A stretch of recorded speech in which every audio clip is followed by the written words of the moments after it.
Praise the lord. ప్రభు అయిన యేసుక్రీస్తు పరిశుద్ధ నామములో మీ అందరికీ హృదయపూర్వకమైన వందనాలు తెలియజేస్తున్నాం. ఈ నిత్య కృప అనేటువంటి కార్యక్రమాలు మీకు మాత్రమే కాదు, మీ స్నేహితులు, మీ బంధువులు, మీ రక్త సంబంధులకు కూడా దేవుని వాక్యాన్ని షేర్ చేయండి. షార్ట్ పీరియడ్లో మరి ఒక 10 నుంచి 12, 15 నిమిషాల లోపే ప్రతిరోజు కూడా వాక్యము మీ కొరకు సిద్ధపరచబడుతుంది. కాబట్టి ఏ ఒక్కరూ కూడా దేవుని సన్నిధిలో దేవుని వాక్యాన్ని బట్టి అనాలోచనగా ఉండద్దు. ఈ పరిచర్యలో మీరు కూడా పాలిభాగస్తులైన వారై ఉంటే ఇతరులకు తెలియచేయండి, షేర్ చేయండి. దేవుని వాక్యాన్ని శ్రద్ధాభక్తితో రోజువారీగా మనము దేవుని మాటలు మనం విందాం. మంచిది. పరిశుద్ధ గ్రంథములో నుంచి ఎఫెసీయులకు రాసిన పత్రిక 4వ అధ్యాయం 1వ వచనం. కాబట్టి మీరు సమాధానమనే సంబంధము చేత ఆత్మ కలుగు చేయు ఐక్యతను కాపాడుకొనుచు శ్రద్ధ కలిగిన వారై ప్రేమతో ఒకరినొకరు సహించుచు దేవుని సన్నిధిలో మనము జీవించాలి. ఇక్కడ ఈ పూట వాక్యము ఆత్మ కలుగు చేయు ఐక్యత. ఆత్మ కలుగు చేయు ఐక్యత. ఎక్కడ కూడా ఆత్మ కలుగు చేయు ఐక్యతను మనము పాడు చేసుకోకూడదు, కాపాడుకోవాలి. ఇక్కడ మనం చూస్తే వాటి విషయములో మనము శ్రద్ధ కలిగి దేవుడు చెబుతున్న మాట ఈ రోజుల్లో మనం చూస్తున్నాం. ఎక్కువగా మీరు గమనించినట్లయితే ఈ ఐక్యత అనేది లోకానుసరంది కాదండి. యేసుక్రీస్తు రక్తములో కడగబడి సంఘములో చేర్చబడి సంఘమునకు ఇయ్యబడినటువంటి ఈ ఐక్యతను మనము కాపాడుకునే విషయంలో జాగ్రత్త. ఆత్మ వలనే ఐక్యతను మనము సిద్ధపరుచుకోవాలి. ఆత్మ వలనే ఆ ఐక్యతను కాపాడుకోవాలనేది మనం చాలా జాగ్రత్తగా మనం గమనించాలి. చూద్దాము. హెజ్కేలు గ్రంథములో 37వ అధ్యాయం 37వ అధ్యాయం 23వ వచనాన్ని చదువుతున్నారు. వారిని ఏకజనముగా చేసి వారందరికీ ఒకే రాజునైన నియమించెదను. తమ విగ్రహముల వలన గాని తమ చేసుకున్న హేయమైనటువంటి క్రియల వలన కానీ ఏ అతిక్రమ క్రియల వలనే కానీ వారికి ఇక మీదట తమను తాము అపవిత్రపరుచుకొని ఉన్నారు. తాము నివసించవలసిన చోటులో వారిని మానక పాపములను ఇంకను చేయకుండా వారిని రక్షించి వారిని పవిత్రులు చేసేదనని, మరి అప్పుడు వారు నా జనులయుందురు, నేను వారికి దేవుడినై ఉందును. ఇక్కడ హెజ్కేలు రాసినటువంటి మాటల్లో ఏమని ఉన్నదంటే, నేను వారిని ఏకజనముగా చేసేదను. ప్రాముఖ్యమైన మాట. ఏకజనముగా చేసేదను అంటే ఇది ఒక మరి ఫెలోషిప్, ఐక్యత. ఎలాగంట ప్రభు చెప్తున్నారు, ఆయన ఏకజనముగా చేయటానికి దేవుడు మనల్ని నియమించాడు.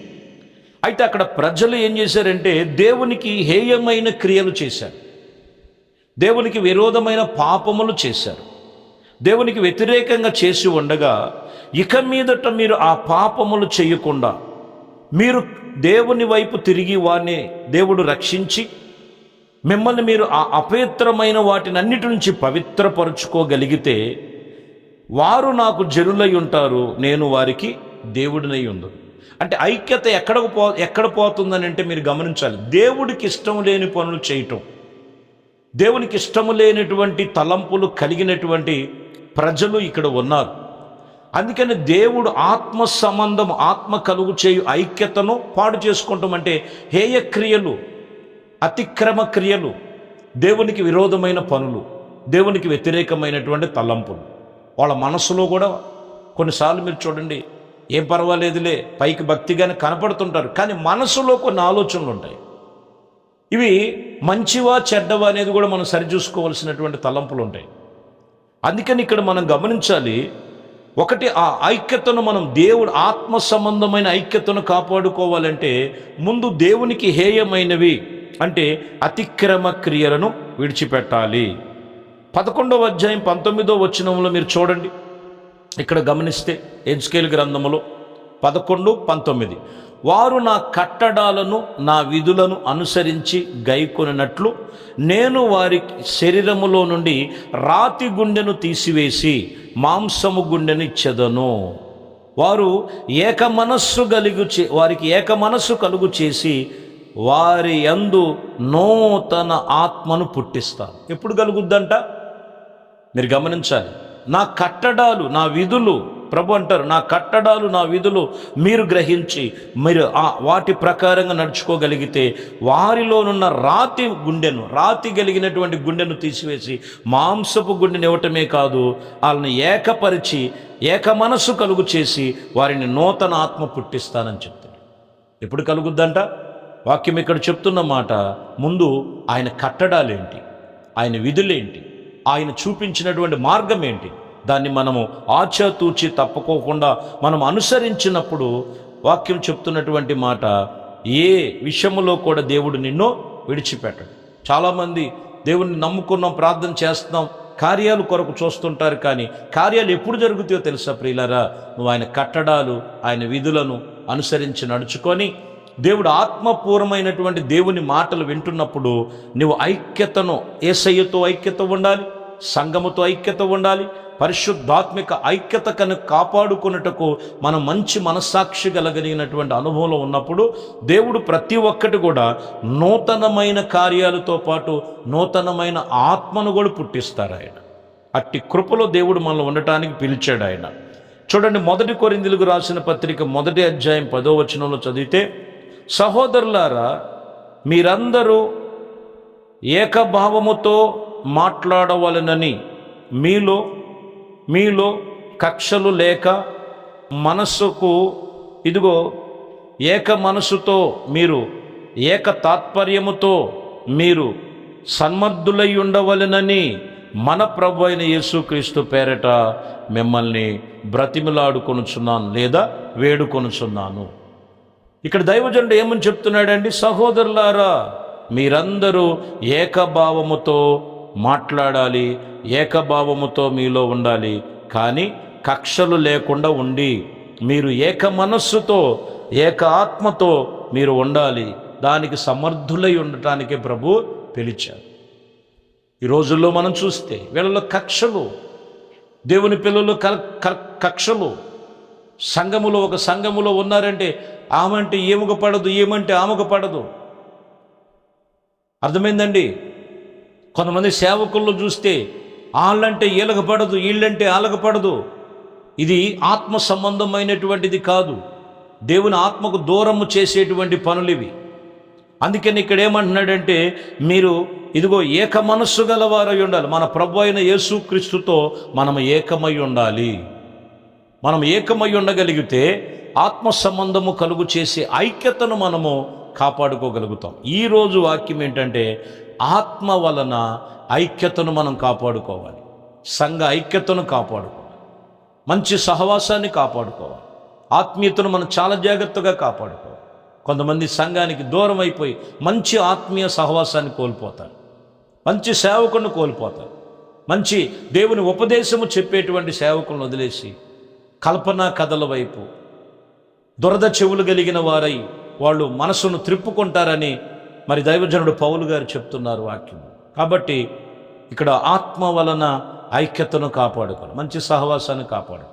కార్యాలు జరిగేదాకా ఒకటి, కార్యాలు జరిగిన తర్వాత కొంతమందిని నేను చూస్తుంటాను, కార్యాలు జరగక ముందేమో అయ్యా మీరంత గొప్పోళ్ళు లేరు, లేకపోతే ఇంకొకటి అని చెప్పినటువంటి వారు సహితం కార్యాలు జరగగానే ఈయనెవరో అన్నట్లుగా, అది మంచి ఆలోచన కాదు. దాని ఫలితము, దాని ప్రమాదాలు పొంచి ఉన్నాయి అనేది మీరు జ్ఞాపకం చేసుకోవాలి. ఈరోజు వాక్యం చెప్తున్న మాట, మనం ఏం కలిగి ఉండాలంటే ఆత్మ వలన ఐక్యతను కాపాడుకోవాలి. అందుకనే మరి కీర్తన గ్రంథములో ఈ ఐక్యతను గురించి 133వ కీర్తనలో మొదటి నుంచి కూడా చెప్తుంటారు. 2వ వచనంలో మీరు చదివితే, అది తల మీద పోయబడిన అహరోను గడ్డము మీదుగా కారిన ఆత్మ ఆయన అంగి అంచుల వరకు దిగి వచ్చినటువంటి పరిమళ తైలముగా నుండెను. అంటే ఇది ఒక ఐక్యతను చూపిస్తుంది. ఇది ఒక ఐక్యతను చూపిస్తుంది. ఇది పరిమళ తైలము. అహరోను తల మీద పోయబడి తన గడ్డమ మీదుగా తన ఆ అంగి అంచు వరకు కారినట్లుగంటే ఒక ఐక్యత దేవుని యొక్క తైలమును గురించి చూపిస్తున్నది. అందుకని అంటాడు మొదటి వాక్యంలో ఏమంటాడు? సహోదరులు ఐక్యత కలిగి ఉండుట ఎంత మేలు, ఎంత మనోహరం అని రాయబడి ఉన్నటువంటి మాట. ఈ తైలము దేనికి చూపిస్తుందంటే, ఈ తైలము దేనికి సాదృశ్యం అంటే, యేసుక్రీస్తు మనకి చెప్పిన ప్రతి మాట ఇది తైలము వంటిది. తైలము వంటిది. తైలమును పాడు చేసుకోకూడదు. అంటే ఈ తైలము ఏం చెప్తుందంటే మనకు వాక్యం ఒక ఐక్యతతో పోల్చాడు.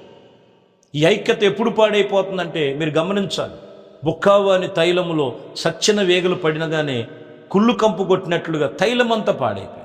అంటే ఏమై ఉన్నదంట?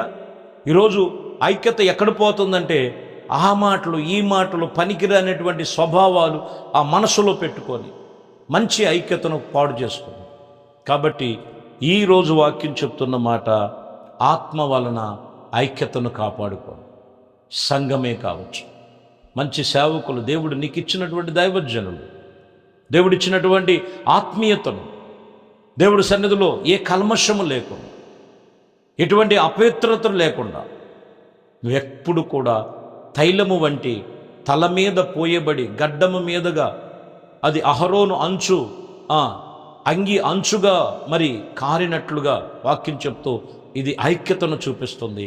కాబట్టి ప్రియమైన దేవుని బిడ్డలారా, ఆత్మ కలుగు చేయు ఐక్యతను కల్మషము లేకుండా కాపాడుకోవాలి. అప్పుడు దేవుడు చేసే ప్రతి ఒక్కటి కూడా, అప్పుడు వారు నాకు జనులై ఉంటారు, నేను వారికి ప్రజలనై దేవుడినై ఉంటాను.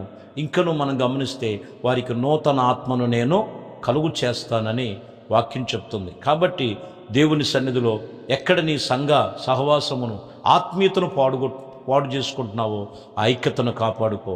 దేవుని సన్నిధిలోనికి మరలా తిరిగిరా. దేవుడు నిన్ను అన్ని విషయాల్లో కూడా ఒక ఉన్నతమైన కృపలోనే ఆయన లేవనెత్తుతాడు. అట్టి కృప దేవుడు మీ అందరికీ దయచేయునుగాక. ప్రార్థన చేద్దాం. పరిశుద్ధుడా, ప్రేమ కలిగిన తండ్రి, దయగలిగిన మా ప్రభువా, మీ శ్రేష్టమైన పరిశుద్ధ నామమును బట్టి ఈరోజు వాక్యముతో మాట్లాడిన ప్రతి మాటను విన్నారు నాయన.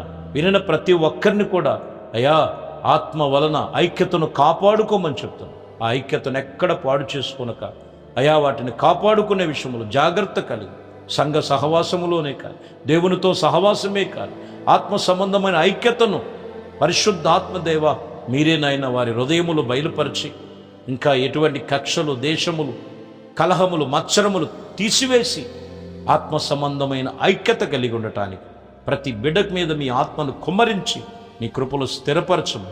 యేసుక్రీస్తు పరిశుద్ధ నామములో ప్రార్థించి వేడుకొనుచున్నాము తండ్రి, ఆమెన్. దేవుడు మిమ్మల్ని దీవించి ఆశీర్వదించునుగాక. ఆమెన్.